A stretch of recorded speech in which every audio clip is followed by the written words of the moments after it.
My 10-year-old daughter is super sweet and a little shy.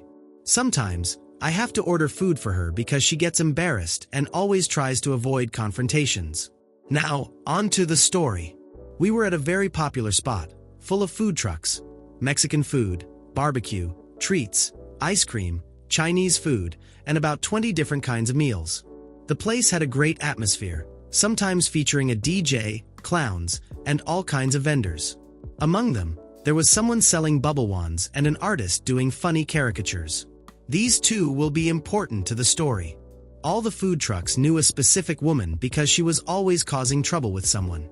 We were having a great time in this family-friendly environment when my daughters asked me to buy them bubble wands.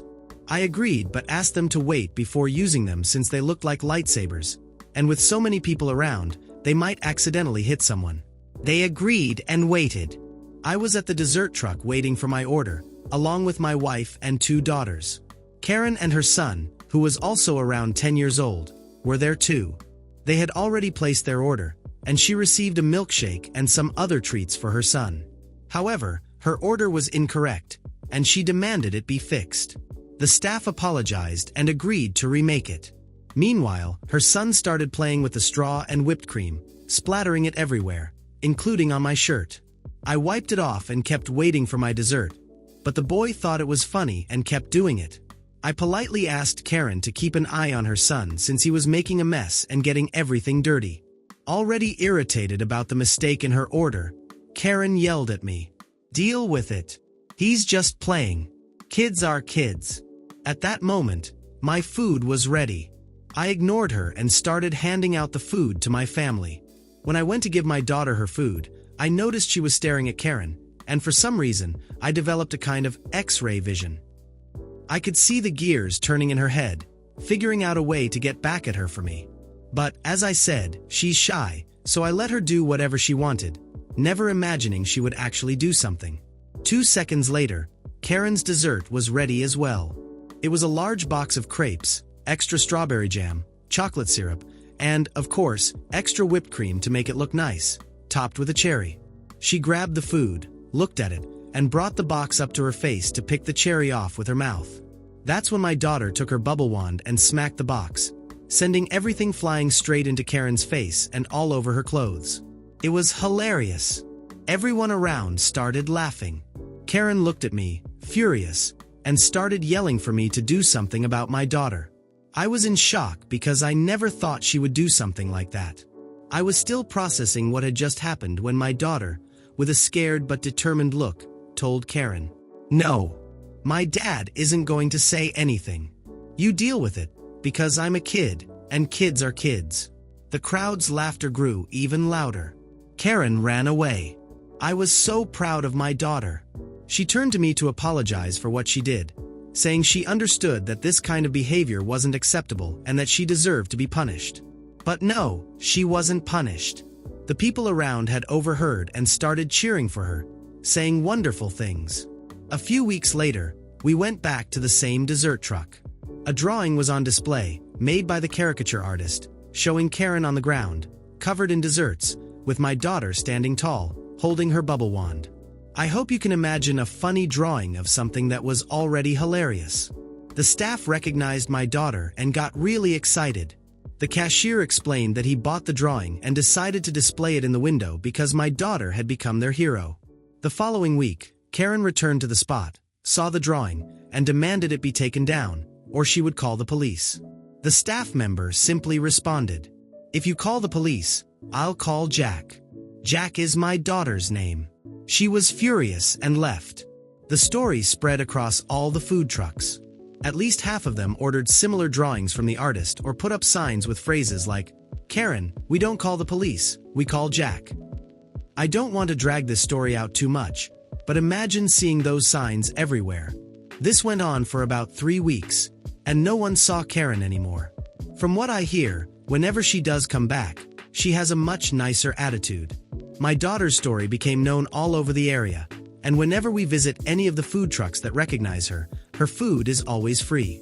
I try to pay for hers and my family's, but they refuse, because of everything she did.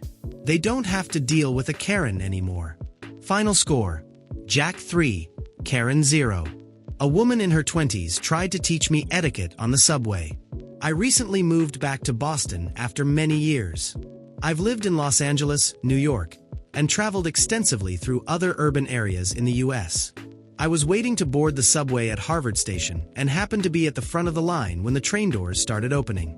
In Boston, there are constant announcements reminding passengers to wait for others to exit before boarding. So, in this case, as the doors opened, people started stepping off, and I, along with everyone behind me, waited patiently. That's when I saw a woman inside the train with a baby stroller trying to get off.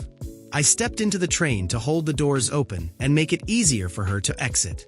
At that moment, a Gen Z girl decided to give me a lesson. "Sir, you really should wait for people to get off the train. Don't you hear the announcements?" If she had looked at me before questioning whether I could hear the announcements, she would have realized how ridiculous her comment was. It was a prejudiced assumption based on my age. Random people rarely talk to me on the subway, let alone a young woman like her. So, I looked her straight in the eye and asked, "Can't you see what I'm doing? Do you have a vision problem?" Then, I told her she had no idea who I was or what I was doing and that she needed to get out of my space. She looked at me and snapped back, "No, you're in my space." I rolled my eyes, stepped into the train, and ignored her. But honestly, that was so unnecessary. It was such an absurd display of arrogance. Honestly, I think she was just trying to label me as some clueless old man. This just proves that Karens are everywhere, and apparently they have no age limit now. I'm a cashier and deal with Karens every day. I usually work at the self-checkout, but occasionally, I cover the regular registers. Cashiers, along with managers, are the only ones who can do price overrides. This mostly happens with clearance items that haven't been updated in the system. Overrides are common, usually for a few cents or, at most, $1. However, there's a limit to how much we can adjust without a supervisor's approval. Lately, though, people seem to think prices are negotiable. Here's a classic example. "Karen, I have a question." Me, "I might have an answer." "Karen, this shirt is $5, but this other one is $12. Me, "Yes." "Karen, why are they different prices?" Me, "I don't know.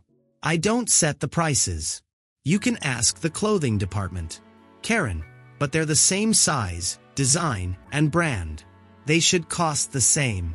Me, "I don't know how pricing works, but the price at checkout is the final price." "Karen, I want to speak to a manager.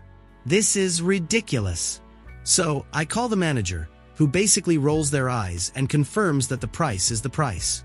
Karen, furious, either buys the item or storms off, promising to never shop here again, which, of course, never actually happens. This doesn't just happen with clothes. People come into the store wanting to negotiate food prices, demanding discounts, and even getting aggressive to try and get a lower price. I have no idea where this belief that grocery store prices are negotiable came from, but it needs to stop. You see the price on the shelf.